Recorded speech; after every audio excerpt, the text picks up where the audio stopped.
Let's continue on. We're going to say for each tweets as tweet, echo tweet text. So where are we getting tweet text? Notice each one of these. So let's go into this first object. And notice that we have in reply to lots of information about the data, lots of information about the user, the Twitter account. But if we come down to the bottom, you're going to see another one called text. Now we can access any of these properties of the object by doing this syntax. Object name, arrow, and then the value. So in this case, if we want to grab in reply to user ID, we would simply do that. But let's try this out. So I'm going to remove all of that, and let's see what happens now. Refresh the page, and now can you see that we just have an endless string of all of my recent tweets. So I want to store all of these tweets because ultimately we're going to build up an HTML fragment that we're then going to cache.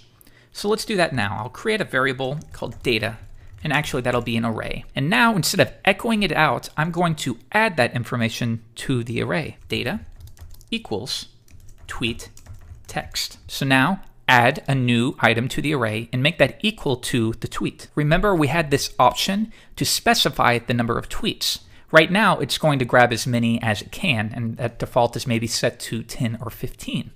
So we have this number of tweets. So why don't we do this at the very top, and we'll say if number of tweets equals 0, then break. So we're running through this, and we're going to ultimately reduce the number of tweets by 1 for each occurrence. And here we're saying if it's now equal to 0, then we're done. Break out of this for each statement.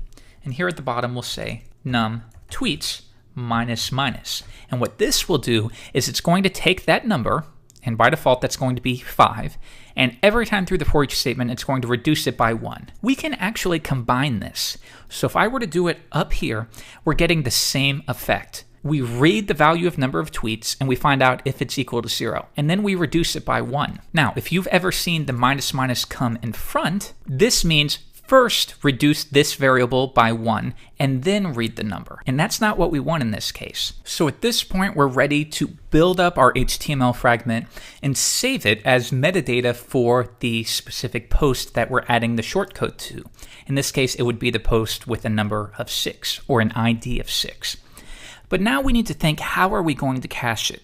There's lots of different ways to cache, but if we're going to use this quick way of caching, we need to do something where we can decide, okay, we're going to cache this every 10 minutes, or 20 minutes, or every hour, or what is set by default with tweet reset time. In this case, we set it to 10 minutes. So we need to figure out a way to check the current time. And we'll say when a page is loaded, if the current time is 10 minutes or more from the last time these tweets were attached to the post metadata, in that case, we need to go ahead and update it and fetch new tweets. So let's do that now. Let's attach the current minute that the post was last.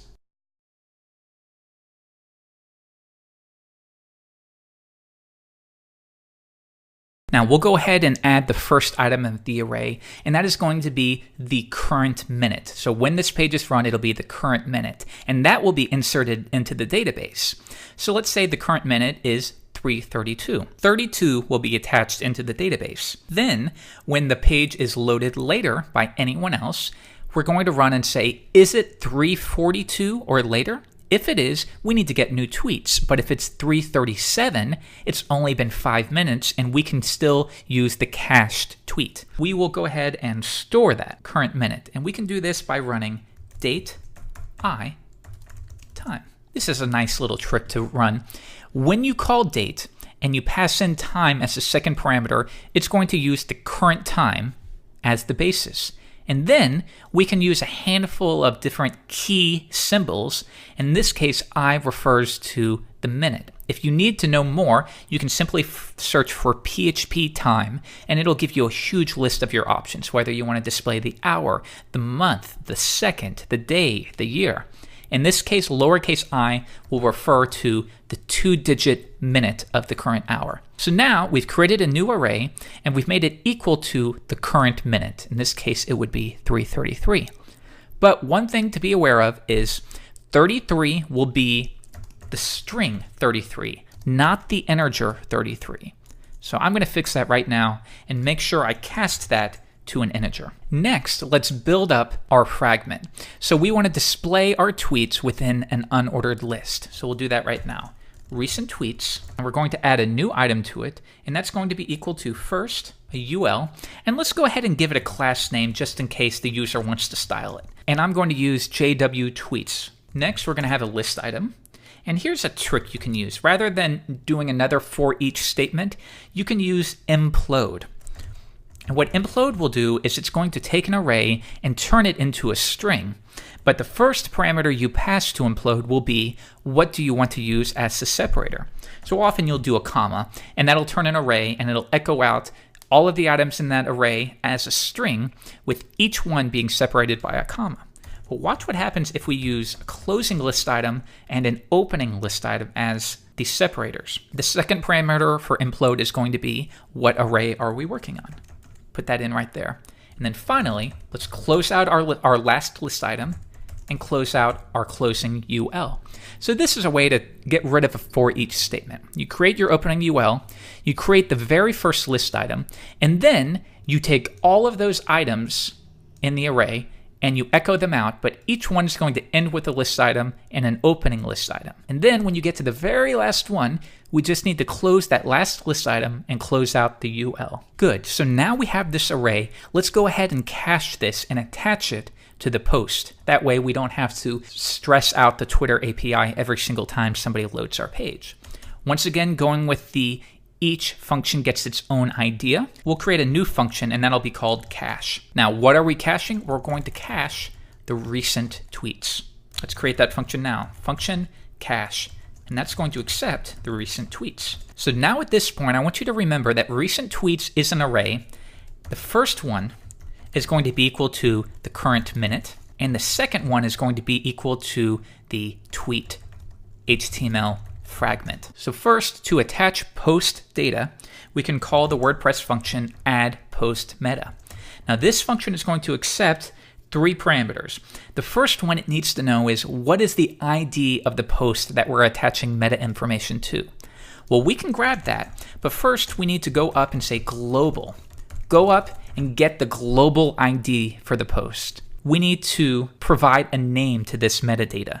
We'll call it JW recent tweets. You can name that anything you want. It's simply an identifier. And next, what are we adding? Recent tweets. So when this function runs, it's going to get the global ID for the post, and we're going to attach this array to the current post, and we're going to assign an ID of JW recent tweets to it. And now we're done. So let's come back up. And now we've successfully cached that information. The last step is we need to return. So I will return, and we need to figure out how we're going to do this. For now, if we want to return this fragment, we need to return not recent tweets, because remember, recent tweets is an array. Instead, we want to return the first item in it, not the 0 item, the first. And that will be equal to this fragment that you see right here. So let's try this out alone. Reload the page, and now we do get a parse error, unexpected semicolon on line 41. And what we can see here is it came to a semicolon when it was expecting another closing parentheses. So if we look through all of this, we have date and we open it up. Then for the first parameter, that's fine. Then for the second parameter, but we never closed that opening paren. So let's close that now and try it again. So now it seems to not be working. It seems that we're doing that right here, but note we're returning recent tweets from the fetch tweets. So now if we go back, what function called fetch tweets? This right here, that is being stored within tweets. We just need to attach this fragment to what we already have here. So we'll return tweets, and then maybe we'll also store this follow me fragment within its own paragraph tag. So let's try this out. I'm going to refresh the page, and sure enough, we have our post, and then we have a list of recent tweets. So you can run this here, my tweets. And now, anyone who uses this shortcode can simply call the Twitter shortcode and pass in show tweets, and they're getting it. Now, what I want you to be aware of, though, is every single time we are fetching those tweets from the API, and you're not going to be able to do that over and over, especially if you have a decent amount of traffic. even though we have attached, if we come down to the cache function, even though we've added post metadata, we're doing that every single time. Now, when the page loads, we need to see if there's any metadata available for us, because if there is, and it hasn't been too long, then we never need to run this curl function and we can load the page much more quickly.